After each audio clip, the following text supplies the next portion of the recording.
नमस्कार, आदाब, सत श्री अकाल। दुनिया की हर खबर पर निकट की नज़र। आप सभी का स्वागत है हमारे निकट न्यूज़ चैनल में। आगे चलते हैं कुछ ख़ास खबरों की तरफ। कंगना रनौत पर जावेद अख्तर ने किया मानहानि का केस दर्ज। अब समाचार विस्तार से। कंगना रनौत पर जावेद अख्तर ने किया मानहानि का केस दर्ज। समाचार एजेंसी ANI के अनुसार जाने माने गीतकार जावेद अख्तर ने फिल्म अभिनेत्री कंगना रनौत के खिलाफ मानहानि का केस दर्ज किया है। ANI के अनुसार जावेद अख्तर ने अंधेरी कोर्ट में केस किया है और इसकी सुनवाई 3 दिसंबर को होगी। कानूनी मामलों की वेबसाइट लाइव लॉ के अनुसार अभिनेता सुशांत सिंह राजपूत की मौत के मामले में जावेद अख्तर का नाम घसीटने के आरोप में कंगना पर यह केस किया गया है। जावेद अख्तर ने IPC के सेक्शन 499 और 500 CRPC के सेक्शन 200 के तहत कंगना पर केस दर्ज किया है।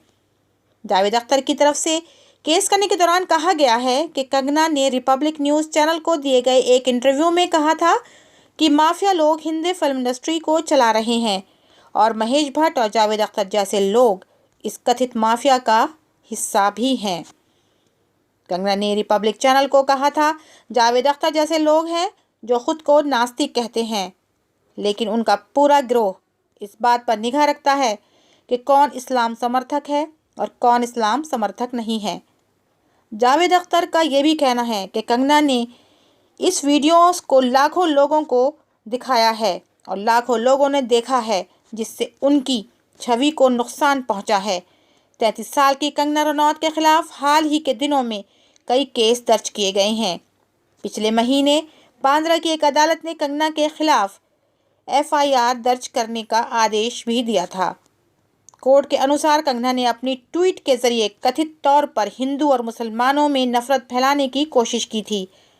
उसके बाद मुंबई के एक वकील ने कंगना पर 2 अलग अलग केस दर्ज किए हैं, जिसमें उन्होंने कंगना पर न्यायालय के खिलाफ ट्वीट करने का आरोप भी लगाया है। वकील की शिकायत के बाद अंधेरी की अदालत में कंगना और उनकी बहन के खिलाफ जांच के आदेश दिए जा चुके हैं। अब एक खबर बिहार से।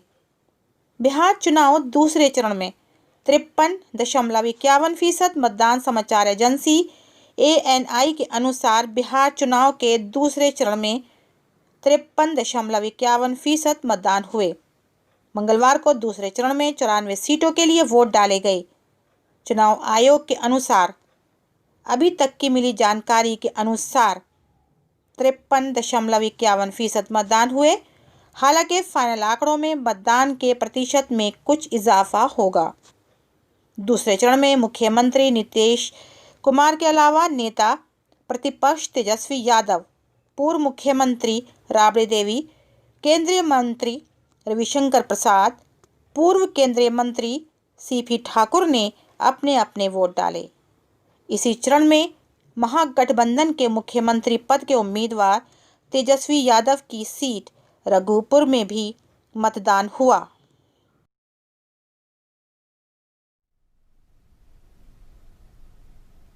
बिहार के लोगों को यही अपील करेंगे कि लोकतंत्र के पर्व में बढ़ चढ़ के हिस्सा लें और वैसे भी बिहार जो है सबसे आगे है। जब हम लोग समझ रहे थे कि बहुत कम वोट पड़ेगा कोरोना के नाते, लेकिन फिर भी 54-55% वोट पड़ा। अब की बार मुझे उम्मीद है इससे भी ज़्यादा वोट पड़ेगा। आज बस इतना ही। कल फिर मिलते हैं निकट न्यूज़ चैनल में। अब दीजिए इजाज़त।